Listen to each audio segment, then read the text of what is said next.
What happens when Hollywood's most beloved actress sits down for what should be a simple late-night interview, only to face a host who seems determined to tear her down on live television? In just 34 seconds, one comment would expose the ugly truth behind the cameras and turn a friendly chat into the most shocking meltdown in talk show history. The stage was set like any other night. The familiar blue backdrop, the wooden desk, the cozy interview setup that millions of viewers trusted. Seth Meyers adjusted his tie and shuffled his cards as the cameras rolled. Across from him sat Jennifer Lawrence, radiant in a simple black dress, her infectious smile lighting up the studio. The audience was buzzing with excitement. This was supposed to be fun. This was supposed to be easy. "So Jennifer," Seth began, leaning back in his chair with that trademark smirk, "I have to ask about your new movie. The reviews have been, well, let's call them mixed." Jennifer's smile faltered just slightly. "Mixed? I think the critics have been pretty positive, actually. We're sitting at 86% on the review sites." Right. Seth waved his hand dismissively. "But I'm talking about the real critics. The ones who matter. Not just anyone with a blog and an opinion." The audience shifted uncomfortably. This wasn't the usual warm-up banter they expected from Seth's show. Jennifer straightened in her chair, her media training kicking in. "Well, I think all critics matter, Seth. Everyone's entitled to their opinion about art." "Art?" Seth let out a small laugh. "Is that what we're calling it now? Look, Jennifer, can we be honest here? Your last few movies haven't exactly been, how do I put this nicely, Oscar-worthy." The studio fell silent. Even the cameramen exchanged glances. This was not going according to the pre-interview script. Jennifer's publicist, standing just off stage, looked like she was about to have a heart attack. "I'm not sure what you mean by that," Jennifer replied, her voice steady but her jaw tensing. "I've been fortunate to work on projects I believe in with directors I respect." "Come on," Seth pressed, spreading his hands wide like he was explaining something obvious to a child. "The Hunger Games was great, don't get me wrong. But since then, it's been one flop after another. Silver Linings was a fluke. We both know it." "Silver Linings' playbook was not a fluke," Jennifer said, her voice rising just a notch. "It was a beautiful film that connected with people, just like the work I'm doing now." Seth chuckled and shook his head. "Connected with people? Jennifer, your last movie made $12 million opening weekend. $12 million. That's what rom-coms made in the 90s. Box office doesn't determine artistic value." Jennifer shot back, her cheeks flushing red. "Some of the greatest films in history were commercial failures when they first came out." "Oh, please." Seth rolled his eyes dramatically for the cameras. "Are we really comparing your work to Citizen Kane now? That's a bit much, even for Hollywood egos." The audience was dead quiet now. A few people in the front row looked genuinely uncomfortable. This wasn't comedy. This wasn't entertainment. This was something else entirely. "I never compared myself to Citizen Kane," Jennifer said through gritted teeth. "I simply said that box office numbers don't tell the whole story about a film's impact or quality." "Look, Jennifer." Seth leaned forward, his voice taking on a condescending tone that made everyone in the room cringe. "I like you. I really do. But let's not pretend that everything you touch turns to gold anymore. The mystique is gone. The magic is gone. You're just another actor now, and not even a particularly good one lately." Jennifer's mouth fell open. She stared at Seth like he had just slapped her across the face. The silence stretched on for what felt like hours, but was probably only 5 seconds. "Excuse me?" she finally managed to say. "I mean, come on," Seth continued, apparently oblivious to the fact that he had just crossed a line that should never be crossed. "When was the last time you gave a performance that really mattered? That really moved people? I'm genuinely asking." Jennifer's hands were shaking now, though she tried to hide it by clasping them together in her lap. Her voice, when she spoke, was barely above a whisper, but somehow carried more power than if she had been shouting. "Every performance matters to me, Seth. Every single one. I put my heart and soul into every character I play, whether it makes $100 million or $10. That's what being an actor means." "Heart and soul," Seth repeated mockingly. "Right. Is that what you call phoning it in for a paycheck these days?" That was it. That was the moment when everything changed. Jennifer's eyes flashed with something dangerous, something that made the entire studio hold its breath. She uncrossed her legs and leaned forward, matching Seth's aggressive posture. "Are you seriously questioning my commitment to my craft right now? On your show? In front of all these people?"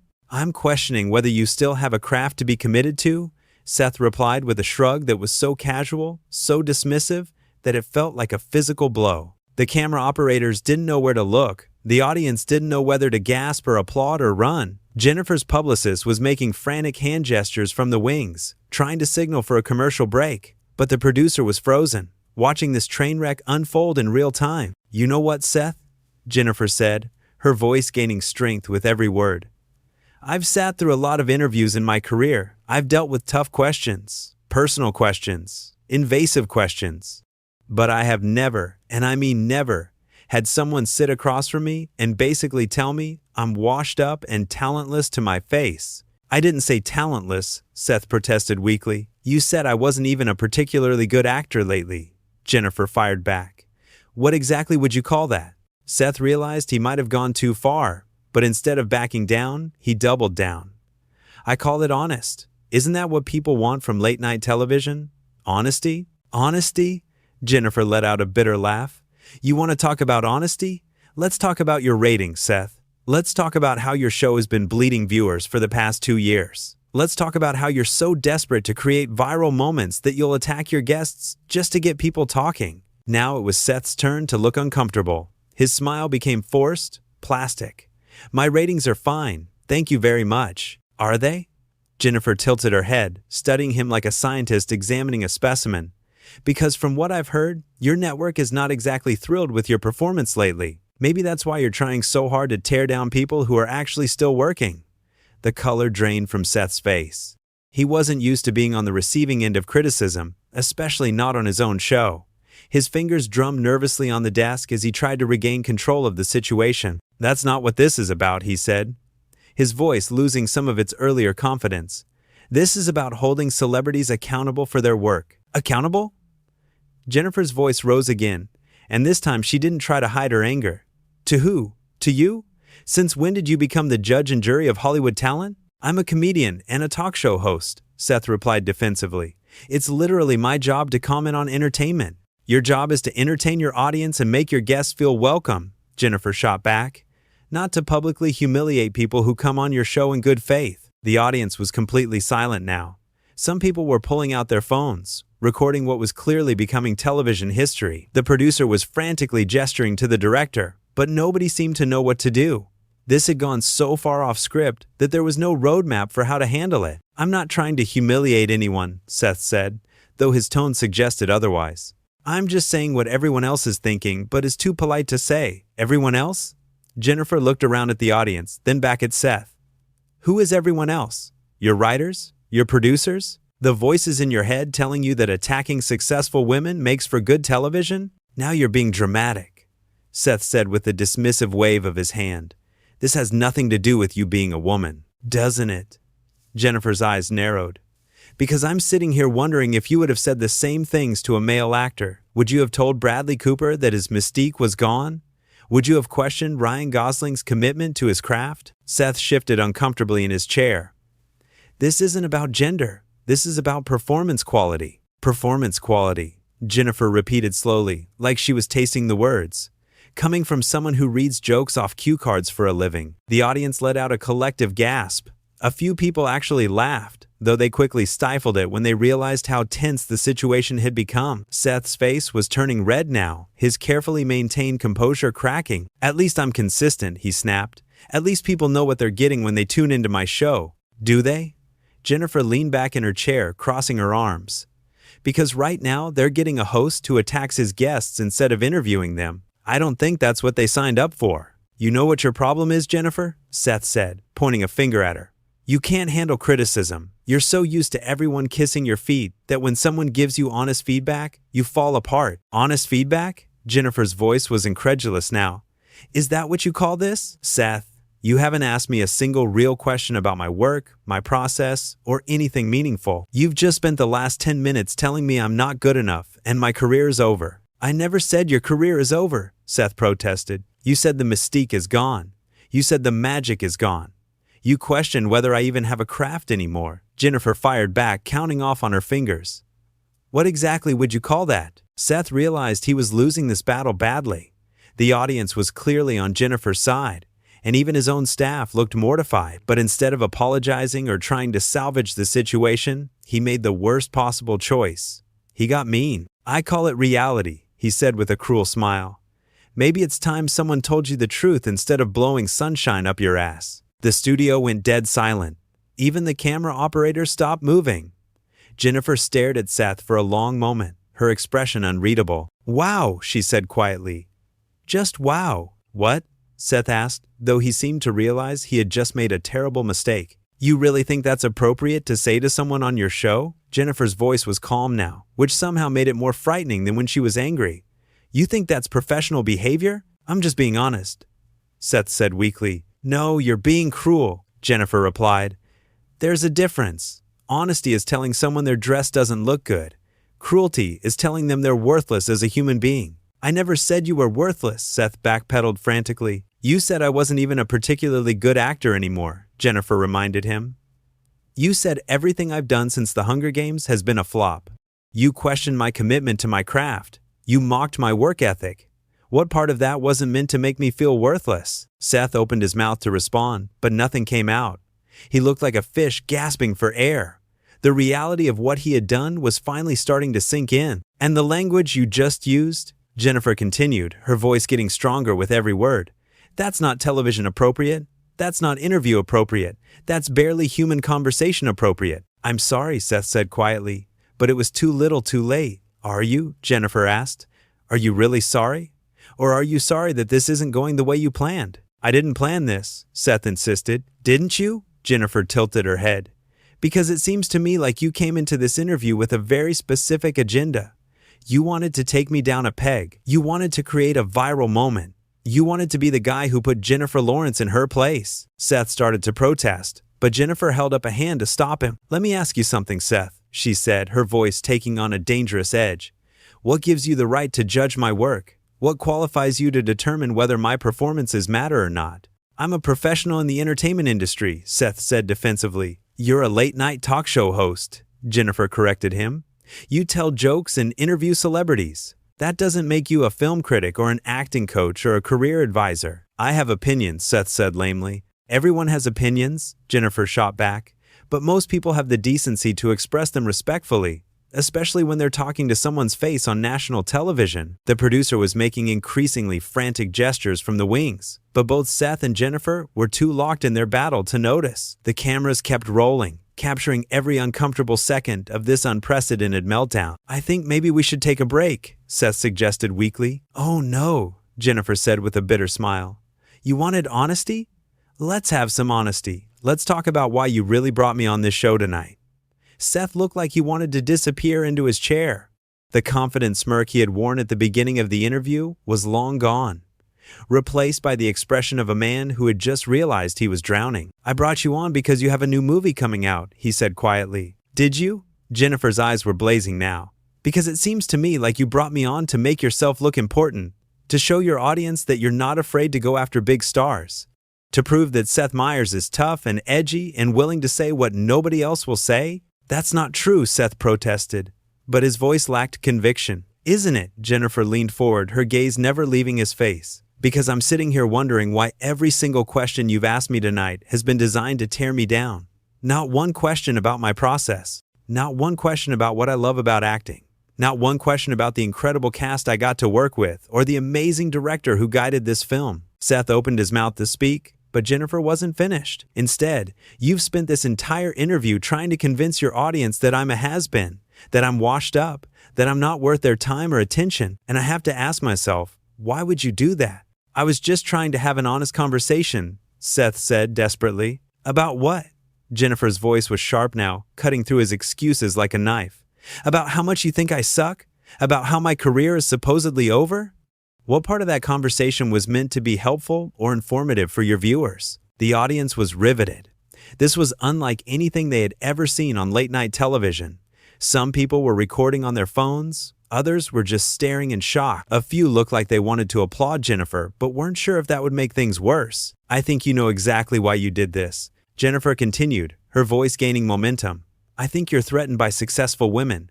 I think it bothers you that I can fill movie theaters while your show struggles to find an audience. My show is doing fine, Seth said through gritted teeth. Is it? Jennifer raised an eyebrow.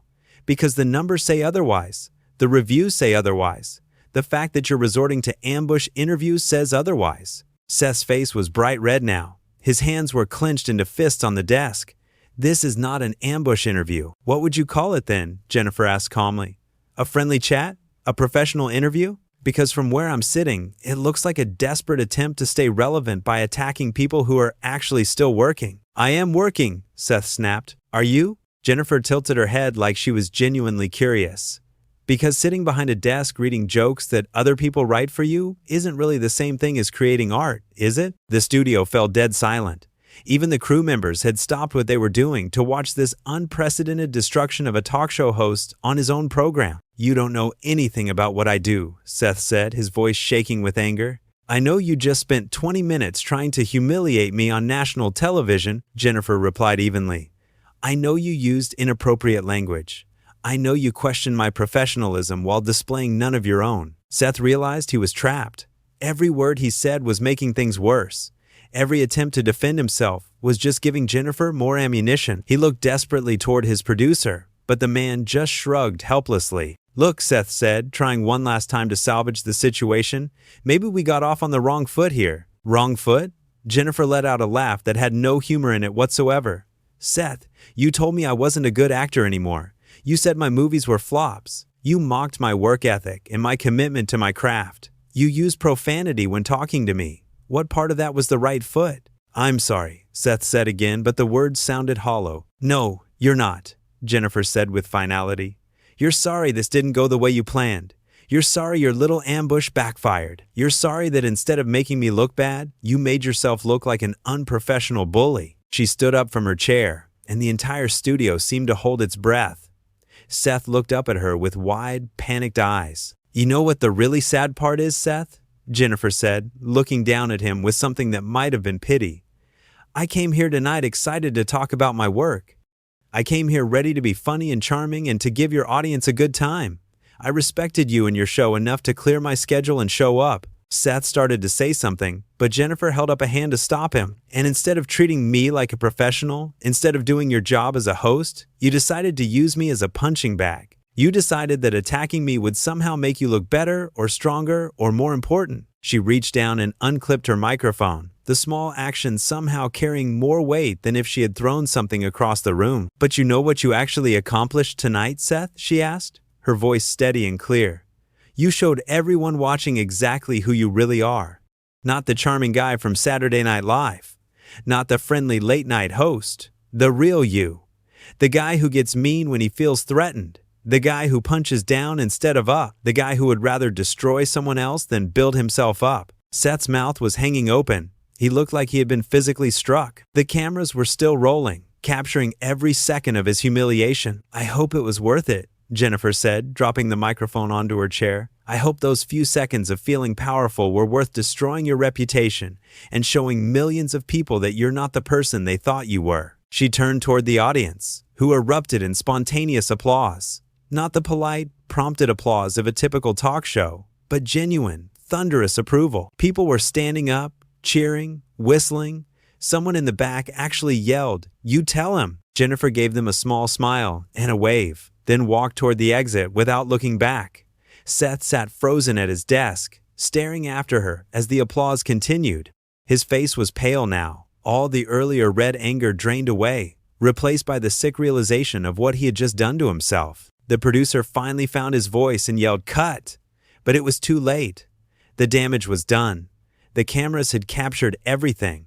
In 34 seconds, Seth Meyers had gone from respected late-night host to the man who tried to destroy Jennifer Lawrence on live television and got completely demolished for his trouble. As Jennifer reached the exit, she paused and turned back one last time. Seth looked up hopefully, as if maybe she was going to say something to make this all okay, to somehow undo the disaster he had created. Instead, she just shook her head sadly and walked out the door, leaving behind a stunned studio and a host who had just learned the hardest lesson of his career.